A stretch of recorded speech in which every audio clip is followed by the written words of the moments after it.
ఇవాళ మేము ప్రశ్నిస్తున్నాం 30 క్వింటాళ్ళు వండితే నువ్వు 18 క్వింటాలే తీసుకుంటే మిగతా 12 క్వింటాలు ఎక్కడ అమ్ముకోవాలి, ఎట్లా అమ్ముకోవాలి, ఏ రేటుకి అమ్ముకోవాలి? అదేవిధంగా ఏదైనా రైతు విదేశాలకు పోయినా, రైతు కౌలుకి ఇచ్చినా, రైతు ఇక్కడ లేకపోయినా, రైతు ఒకవేళ చనిపోయినా వాళ్ళ కుటుంబానికి ఇంకా వారసత్వం కింద ఆ భూమి మారకపోతే వ్యవసాయం చేయవద్దా? దరిదాపుగా 2602 మంది ఏఈఓలను గత ప్రభుత్వం నియమించింది కదా. పంటని రికార్డ్ చేస్తున్నారు కదా.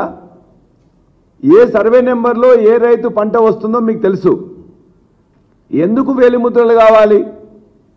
ఎందుకు రైతుల్ని ఈ విధంగా అవస్థ పెడుతున్నారు?